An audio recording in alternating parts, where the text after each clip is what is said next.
అందుకే నేను ప్రార్థిస్తున్నాం స్వామి. అటు మా అమ్మా నాన్నలు గొడవ, ఇటు శేషారత్నం కూతురు బాధ లేకుండా మమ్మల్ని కాపాడు తండ్రి. వీరులారా ఇలా దయచేయండి. ఏమిటండి మమ్మల్ని ఇంత గౌరవంగా పిలుస్తున్నారు? ఒరే, మనల్ని ఇంత గౌరవంగా పిలుస్తున్నాడంటే వీడికి ఏదో బాధ ఉందన్నమాట. ఏమిటండి మీ బాధ?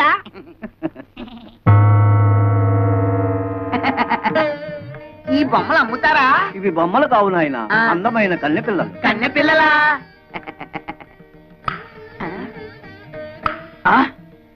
ఏమయ్యా, రాళ్ళకి ఆ రాళ్ళకి తేడా తెలియనంత వెరివెదలు అనుకున్నావా? ఒరే, వీడెవడో పిచ్చాసుపత్రి కేసులో ఉన్నాడు, పారిపోదాం. ఆగండి బాబు, వీళ్ళు ఒకప్పుడు నిజంగా అందమైన కన్నె పిల్లలే. మా గురువు గారు హిమాలయాల్లో చాలా కాలం తపస్సు చేసుకుని ఈ గుడికి దర్శనార్థమై వచ్చారు. డబ్బు అందము ఉన్నదన్న అహంకారంతో మా గురువు గారిని అవమానించారు. అప్పుడు ఆయన కోపం వచ్చి వీళ్లను చలనం లేని ప్రాణుల్లాగా ఉండమని శపించారు. అయ్యో పాపం, ఇక వీళ్ళ బతుకంతా ఇంతేనా? వినండి మరి. అప్పుడు వీళ్ళు మా గురువు గారి పాదాల మీద పడి హోరున విలపించారు. అప్పుడు ఆయన జాలిపడి వీళ్ళకి తరుణోపాయం చెప్పారు. ఏమిటది? త్వరగా చెప్పండి.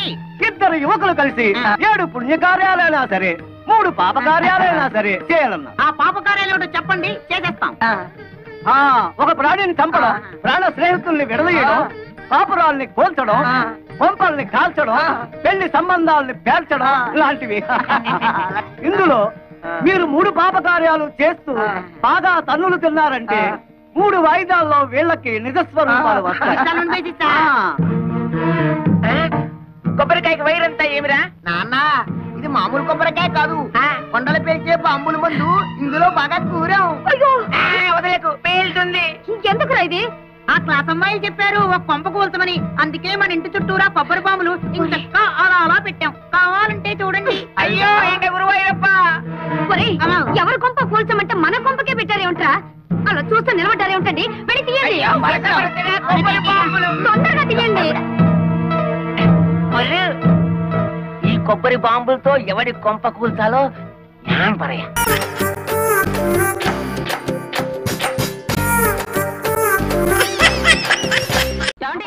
నా వల్ల కాదు. ఒక్కసారండి. అయ్యో ఏమండి, ఆగండి. మూడు వచ్చేస్తోందండి. ప్లీజ్ ఒక్కసారండి. నేను ఆగలేకపోతున్నానండి. నువ్వేనా చెప్పరా? ప్లీజ్ చెప్పరా, దేవుడు చెప్పరా. అయ్యో నాకు మూడు వచ్చేస్తోందండి. అయ్యో అయ్యో అయ్యో అయ్యో అయ్యో. ఏమండి ఏమండి ఏమండి, అయ్యో ఒక్కసారండి. ఏమిటిది అసహ్యంగా? అసహ్యం ఉంది, రోజు ఉండేదేగా. నాకు మూడు వచ్చేసింది, ఆయన ఓపిక లేదంటున్నారు. నువ్వేనా చెప్పవే, నువ్వేనా చెప్పవే. మీరేం కంగారు పడకండి. అమ్మగారు పుస్తకాలు రాసే రచయిత్రండి. అమ్మగారికి మూడు వచ్చేసినప్పుడు నోటితో టపా టపా చెప్పుపోతుంటే అయ్యగారు చకా రాసేయాలండి. ఇంతకీ ఈయనెవరు? మన మేడ మీద గదిలో అద్దెకి దిగుతున్నారు. అడ్వాన్స్ కూడా ఇచ్చారు. చూసే ఒప్పుకున్నారా? దానికే ఉందండి, ఓపెన్ ఎయిర్ థియేటర్ లాగా వండర్ఫుల్ గా ఉంటాను. నీవుడే మా అక్క నాగమణి. అదేం పరిచయం చేయడం? ఆంధ్రుల అభిమాన వాణి, నవతరం నవల రాణి. ఇంకా ఏ నవల అవలేదు వాణి. ఇక నా పరిచయం. నా పేరు subedar Subbailingam the great, military returned. మిలిటరీలో తమరు ఏం చేసేవారు?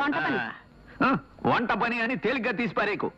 మిలిటరీలో తుపాకీ పుచ్చుకుని యుద్ధం చేసేవాడే కాదు, గరిటె పుచ్చుకుని వంట చేసేవాడు కూడా వీరుడి కింద లెక్క. అంటే సిప్పుల్లో బాత్రూములు దుడిసేవాడు కూడా మన ఊరు వచ్చినప్పుడు పార్లర్ రిటర్న్ అని చెప్తాడు కదండి. అలాగా. నోర్మై, నువ్వు వెళ్ళి కాఫీలు ఏర్పాటు చేయి.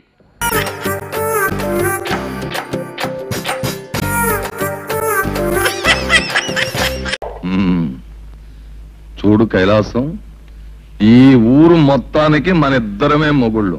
ఈ ఊరిని నంచుకున్నా, పంచుకున్నా, నవిలినా, మింగినా, ఊసేసినా మనిద్దరమే చేయాలి తప్ప మూడో వాడు మన మధ్యకి రాకూడదు. ఓకే? ఓకేలేవయ్యా. మూడో వాడు వచ్చినా వాడిని పంచేసుకుని నంజేసుకుని మింగేయడం మన సెటప్. నా సెటప్ మాకు ఏటుగట్టు తెస్తాలేవయ్యా. అదేమిటి మొహం ఏమిటి అలా పెడతావు? ఇదేమిటనుకున్నావు? విదేశీ మందు. నేనేదో ఆల్కహాల్ కాకుండా ఆవు పంచితం పోస్తున్నట్టు ఫీల్ అయిపోతావేంటి? అబ్బా, నువ్వు ఆవు పంచతం పోస్తున్నావో ఆవు మజ్జిగ పోస్తున్నావో నాకు అనవసరం. నా సెటప్ తప్ప నేను వేరే తాగను.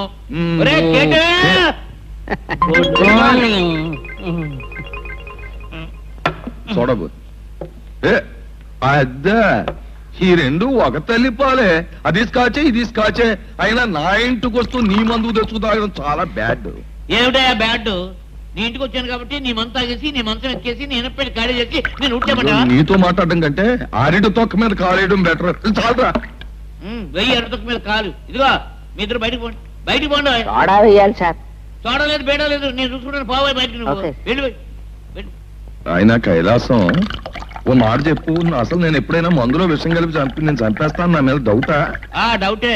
నువ్వు ఇచ్చిన ఇస్తావు. ఏం పెద్ద బుద్ధిమంతుడు నువ్వు? ఎంత బుద్ధిమంతుడికైనా నీలాంటి గుంట నక్కను చూస్తే విషయం ఇచ్చి చంపేయాలని కూడా అనిపిస్తుంది. కానీ చీర్స్. సరేగానే బావా, నీ దొంగ బియ్యం వ్యాపారం బాగా సాగుతుందా, లేకపోతే చెక్కుపోసి దగ్గర ఎవరైనా చెక్కుతున్నారా? ఎవడు చెక్కలేడు, ఓకే. కానీ నేను చెక్కే పడాలని నీ సత్సంకల్పం. కానీ హైదరాబాద్ లో మా బావ అక్కడ మంత్రిగా ఉన్నంత కాలం నా వ్యాపారానికి ఏం డోకా ఉండదు, ఓకే. కాదు, నువ్వే జాగ్రత్తగా ఉండాలి. ఏంటంట? నీ దొంగసారా వ్యాపారం, నీ క్లబ్ వ్యవహారం బయటపడితే తలుపులకు బల్లిలా కటకటాలనుక నలిగిపోతావు. ఏమి నేను నలగను. హైదరాబాద్ లో మా బావ మంత్రిగా ఉన్నంత కాలం మనకి ఏమీ డోకలేదు. ఆయన చాలా మందితో కనెక్షన్ పెట్టుకుని ఉన్నాడు. కనెక్షన్స్ ఉన్నాయి. మీ బావకి బాగా బ్యాడ్ నేమ్ ఉంది. మీ బావకున్నంత బ్యాడ్ నేమ్ మా బావకి ఏమీ లేదు. పైగా కోతి కొబ్బరికాయ దొరికినట్టు మీ బావ మినిస్ట్రీ డాన్స్ చేస్తున్నాడు. రేపో మాపో పోలీసులు అంటే జ్ఞాపం వచ్చింది బావా. ఏమిటి? ఆనందరావు అని చౌరి షర్ట్ ఉండేవాడు, గుర్తుందా నీకు? అలా మర్చిపోతాం. ఆడు కొట్టిన దెబ్బ సారా చూపుతో నిన్ను, బస్తా బియ్యంతో నన్ను పట్టుకుని 3 మాసాలు కటకటాలు వెనకాల దూశాడు కదా. అప్పుడు ఆడి కొడుకే కదా ఇప్పుడు ఇక్కడ ఎస్ఐగా ఉంటున్నది. తెలుసు. రేపు అదే ఆనందరావు ఎస్పీగా మన ఊళ్ళో ఛార్జ్ తీసుకోవడానికి రాబోతున్నాడు. అవునట బావా, అవునట. వాడొస్తే కప్పల మీద పావు స్వారీ చేసినట్టు మన మీదకి వచ్చేస్తాడు, ఓకే? అదే బావా, నాకు మతిలో లేదు. ఏం చేయాలి? అవ్వకు. మన జనం బెజవాడ స్టేషన్ లో ఎక్కి వాడి బుర్ర రామకీర్తన పాడించేసి రాజమండ్రిలో దిగిపోతారు, ఓకే?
సంచులు అన్నీ ఉన్నాయో చూసుకోండి. థ్యాంక్స్ అండి. అంటే చాలా కృతజ్ఞురాల్ని అని. పాప మీకు చాలా శ్రమించినట్టున్నాను. దాంతే ఉండదండి.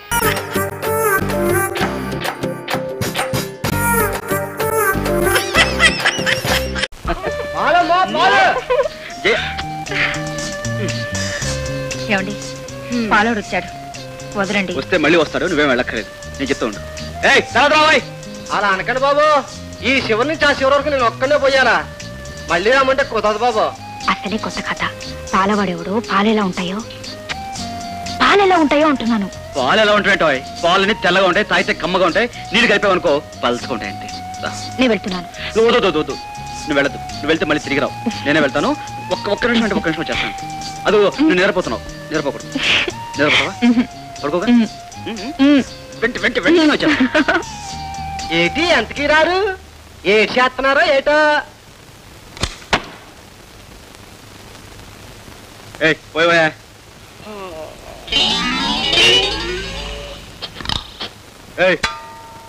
ఏంటని అవుతున్నావు పాల్బాయ్ బాబు ఈ మధ్య బర్మా లుంగీలు జపాన్ లుంగీలు చాలా వస్తున్నాయండి. మగోళ్ళంతా రంగురంగు లుంగీలని లంగల్లా కట్టేస్తున్నారండి. కానీ బాబు తోక సుక్క లాంటి తోక లుంగి తమకు బాగా సరిపోయిందండి. సర్లేవయ్యా నువ్వు పాల్పోయి. తమరు ముఖం మీద కుంకుమ బొట్లు ఉంది, తుడుచుకోండి బాబు. నా పేరు యాదయ్య అండి, వస్తానండి.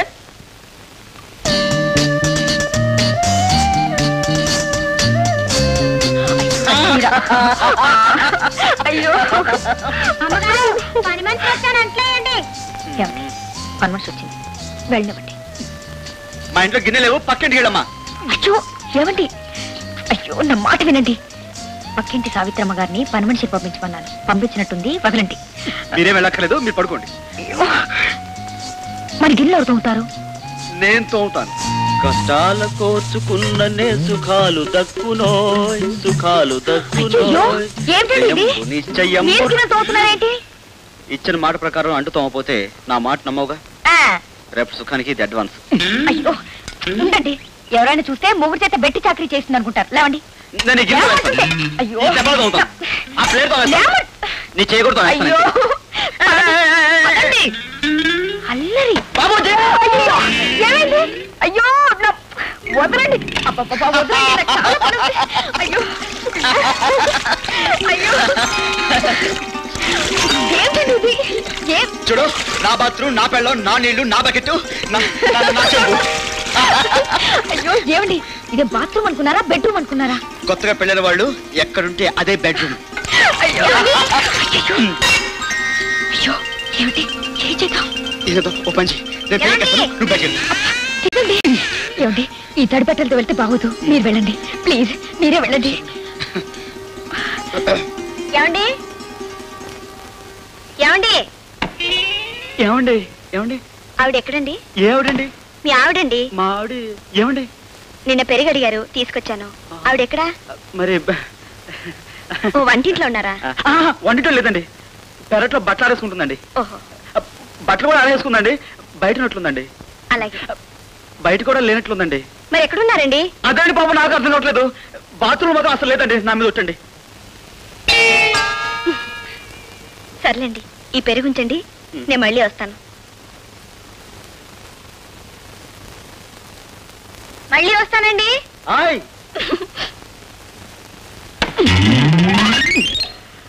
ఏమిటండి మీరు, నాకు తల కొట్టేసినట్టుగా ఉంది. అసలు మీరు అడవిలో పుట్టాల్సిన మనిషి. అడవి అయితే ఇంకెవరుంటారు, మన ఇద్దరం ఎంత. అయ్యో ఆఫీస్ టైం అయింది, అసలు మొదటి రోజు. లేవండి. నా కళ్ళు నీరసం ఉన్నాయా? సిక్కు లేకపోతే సరే, లేవమంటుంటే. అమ్మా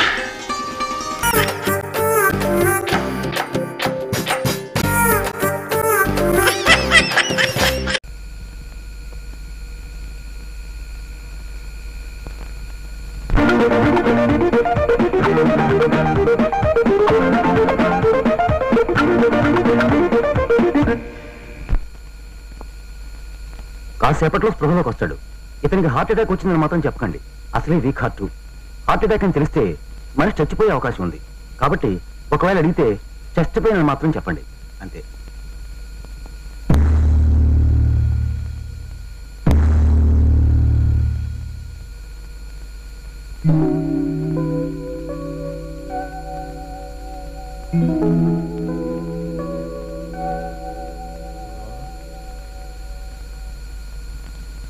గోదావరి ఎక్స్ప్రెస్ లో ఉండవలసినండి ఈ పెట్ట మీద ఉన్నానేంటి? మీరంతా ఇక్కడున్నారేంటి? ఏమైంది? అమ్మ గుండెలేటి కలుక్కుమంటుంది. ఏం జరిగింది? నాకేమైంది? మీకేం కాలేదండి, కొంచెం చెస్ట్ పెయిన్ వచ్చింది, కళ్ళు తిరిగి పడిపోయారు అంతే. నోర్మల్. చెస్ట్ పెయిన్ కి కళ్ళు తిరగడం ఏంటి? నాకేదో డౌట్. చిన్నారావు బావా, ఏంటి ఏంటి నీ గొడవ? నీకు చెస్ట్ పెయిన్ నీరసంతో వచ్చింది, నీరసం వీక్నెస్ తో వచ్చింది, వీక్నెస్ తోనే కళ్ళు తిరిగి పడిపోయావు కదూ కదూ. ఇంతమంది చూస్తుంటే నమ్మనంటావేంటి? మనిషి నాకు మంచి చెడ్డ ఉండాలి. నోర్మయ్యా, నాకెందుకో మీ అందరి మీద డౌటే.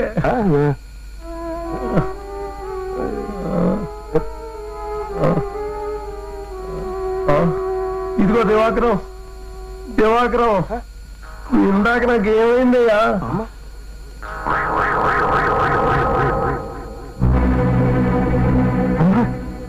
నేను అడుగుతున్నాడేంటి? కంపెనీస్ నిజం చెప్పేసాడు కదా. అలా నీళ్ళు ఉంటావేంటయ్యా? ఏం జరిగింది చెప్పు.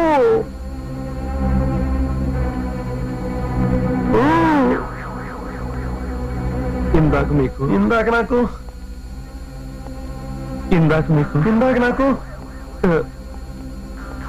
ఇందాక మీకు ఇందాక నాకు హార్ట్ అటాక్ వచ్చిందండి.